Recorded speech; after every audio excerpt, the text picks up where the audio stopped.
In a world where a woman gets hundreds of likes, dozens of messages, and endless attention, how do you make her choose you? This isn't about romance. This is about power, about understanding the silent rules that control attraction, the rules written in dark psychology. Most men chase. The wise ones create gravity. Today, you'll learn how to use Machiavellian psychology to shift control, to make her invest emotion, time, and desire into you. Welcome to the dark side of attraction.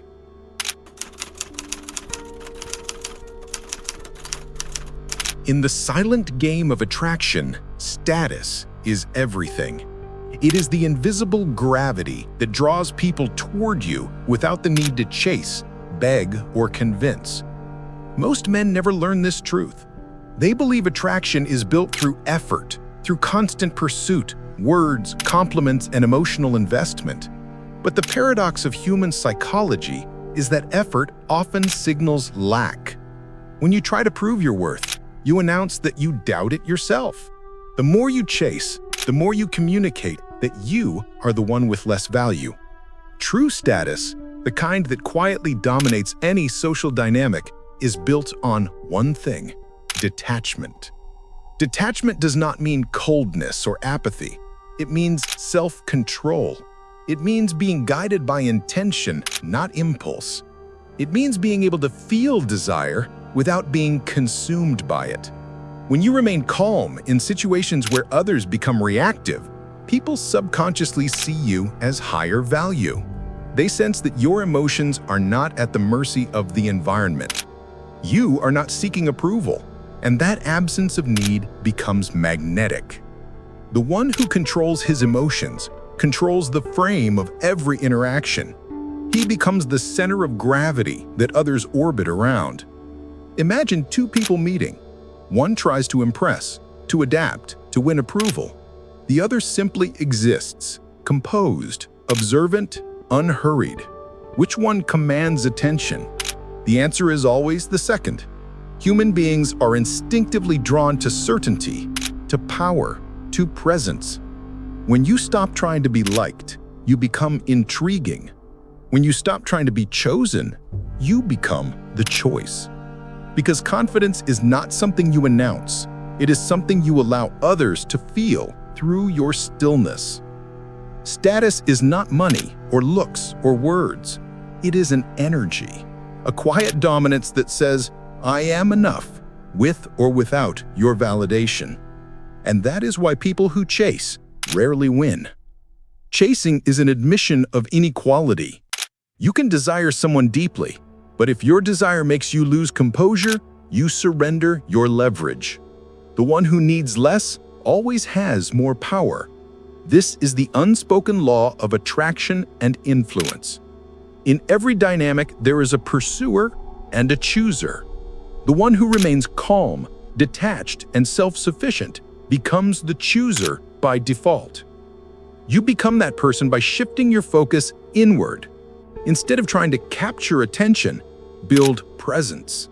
Instead of demanding value, embody it. Presence is built in silence, in how you move, how you hold eye contact, how you speak. Slow, deliberate motion projects control.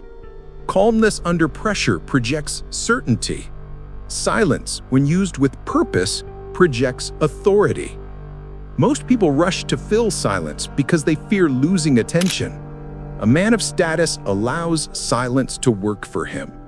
He knows that mystery is power. The less you reveal, the more others project. The more they project, the more invested they become. Your lifestyle must reflect this same principle. You cannot fake value. It must be grounded in reality. Build a life that doesn't depend on attention to feel meaningful. Invest in your craft, your body, your vision. Fill your days with purpose so that when you meet someone, they sense it immediately, that you have a world of your own. People are drawn to those who have something to lose, something to protect, something bigger than the interaction itself.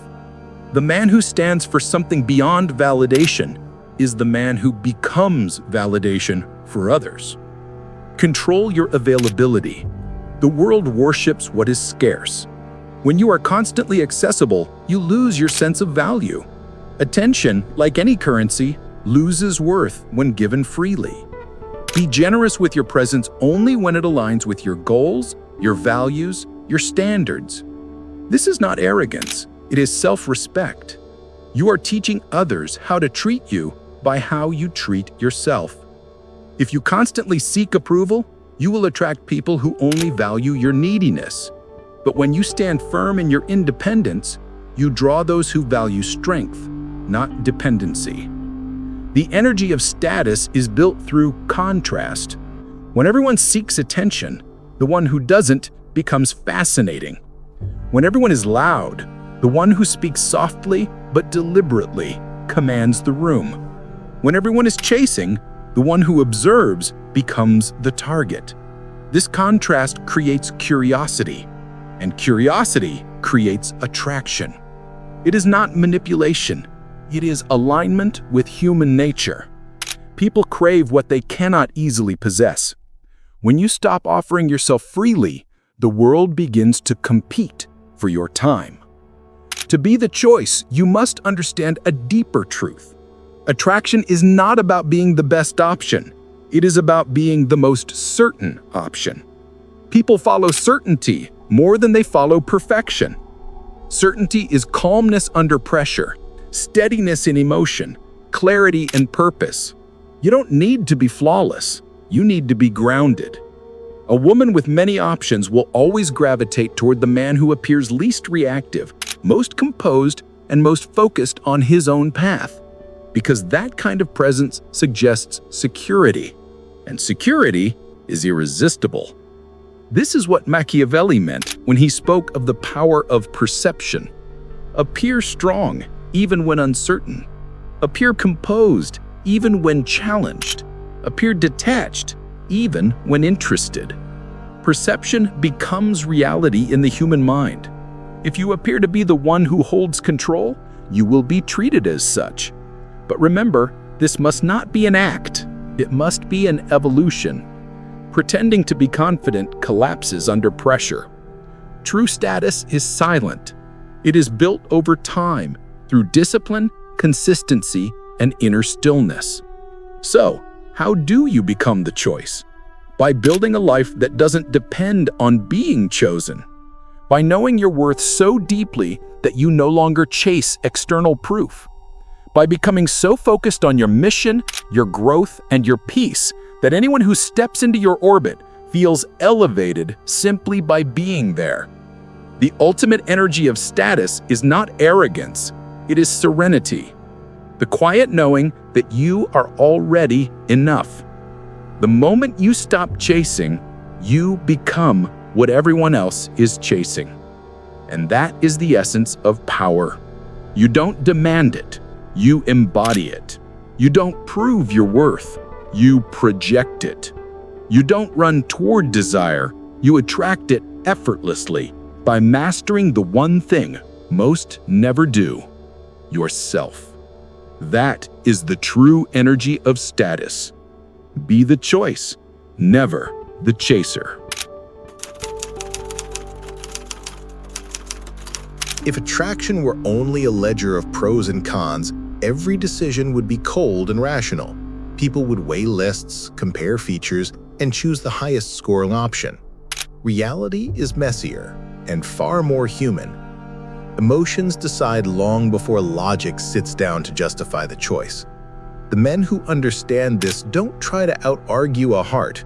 They learn to speak the language of feeling in ways that are honest, respectful, and magnetic.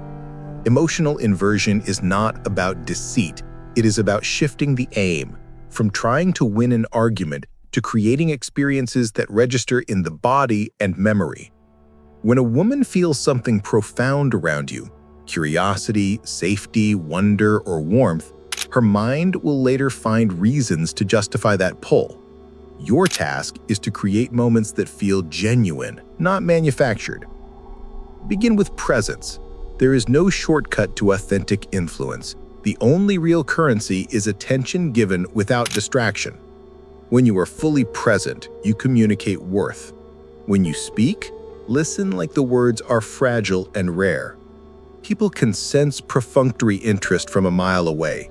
They can feel the difference between someone who is simply waiting for their turn to speak and someone who leans toward what's being shared. Presence is a rare kindness in a distracted world. It makes ordinary interactions feel exceptional. To make her feel rather than analyze, you must first give her the experience of being seen. Vulnerability is the second pillar. The modern myth says vulnerability is weakness. The truth is the opposite. Thoughtful, measured vulnerability signals trust and emotional competence. It says, I know myself well enough to show you a piece of me without needing you to fix it. Share a small, sincere story, a moment of awkwardness, a turning point, a childhood memory that shaped you. Do not overshare or dramatize. Authenticity is always concise, grounded, and specific. When you reveal a human truth without theatrics, you invite reciprocity. People who feel trusted are more likely to reciprocate trust. That reciprocation is the seed of deeper feeling. Stories are the architecture of emotion.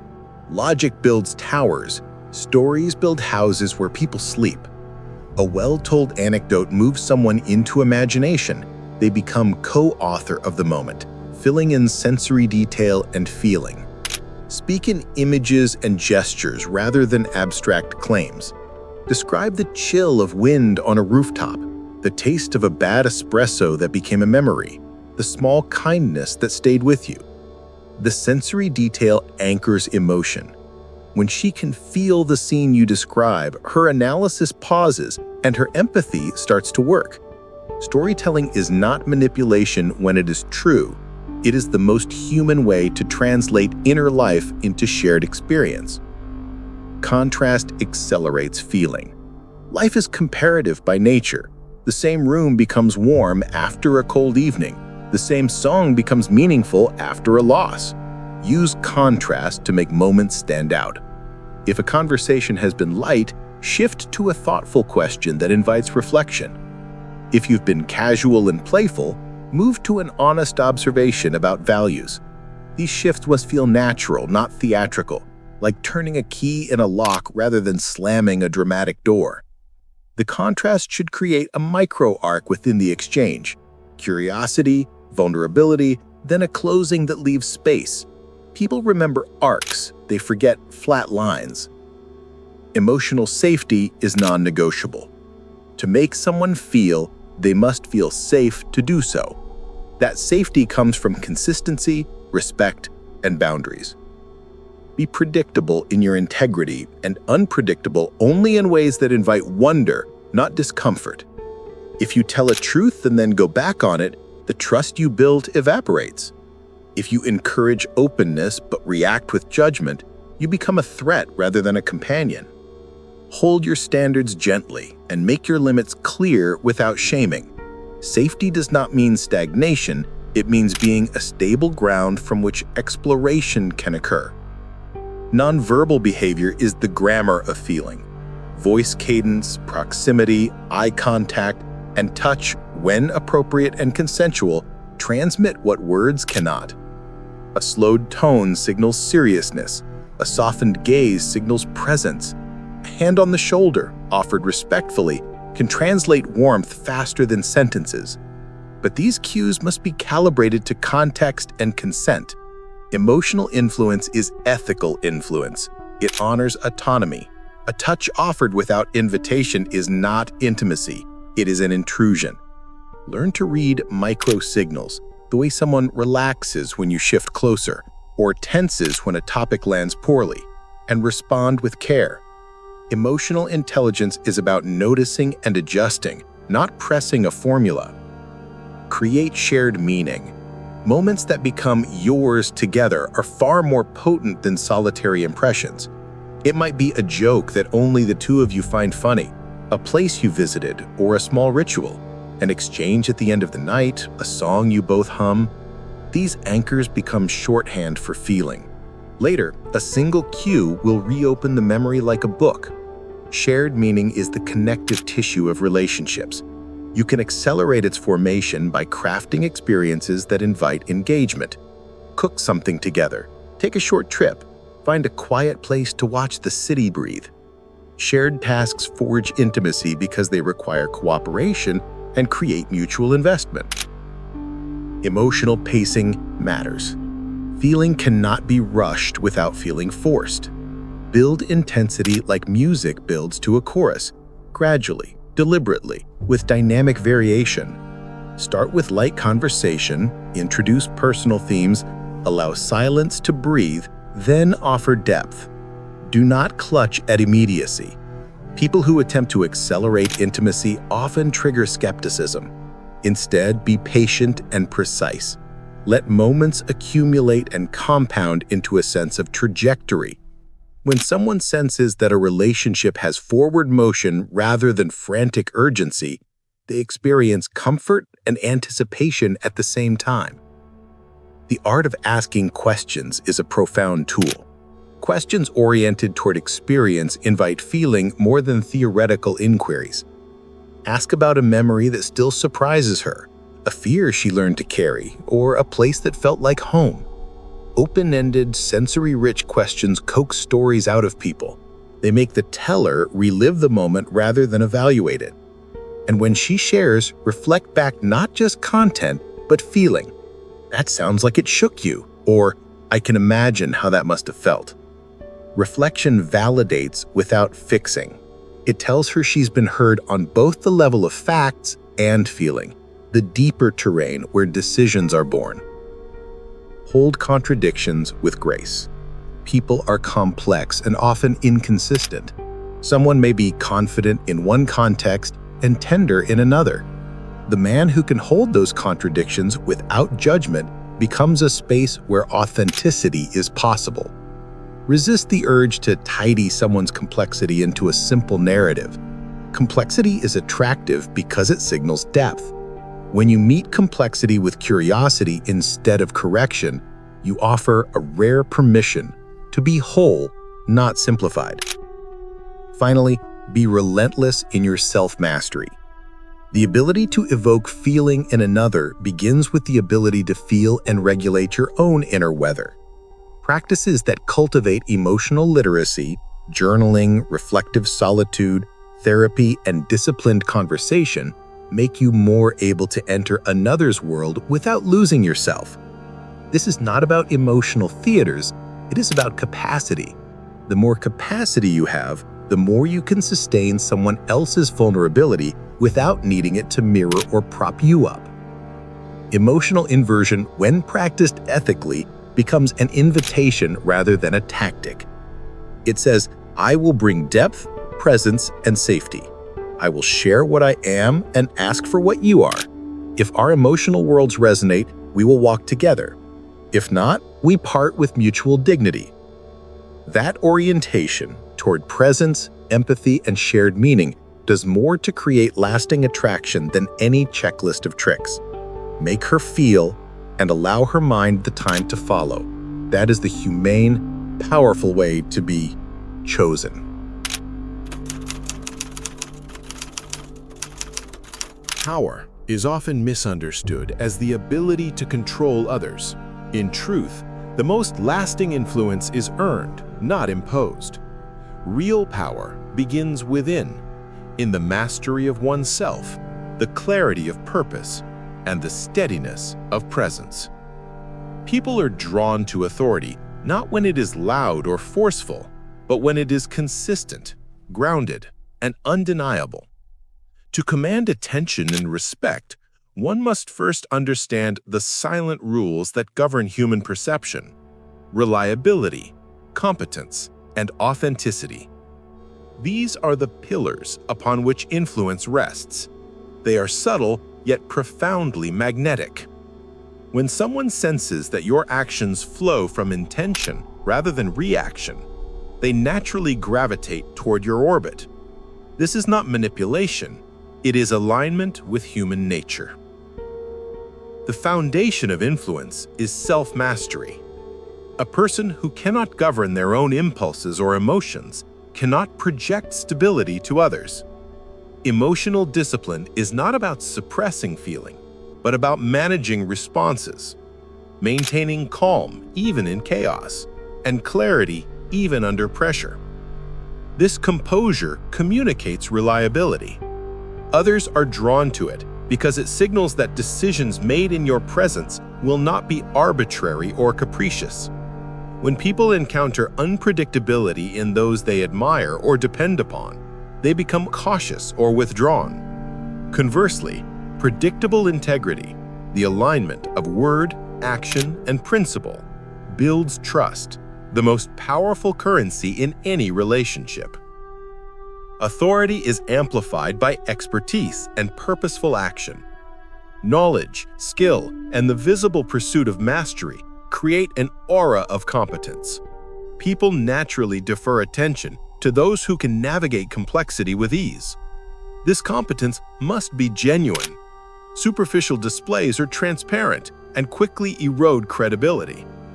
To sustain influence, one must invest in continuous growth, learning, refining, and demonstrating capability without boastfulness. A quiet demonstration of skill often speaks louder than proclamation. Power, in this sense, is earned through substance, not performance. Presence is equally critical. It is the energy one radiates, independent of words or titles. Presence is cultivated by awareness, body language, and the ability to hold space. A person who commands attention does so by fully inhabiting the moment, listening actively, and responding with deliberate thought. In conversation, presence is shown through measured pacing, clarity, and attentiveness.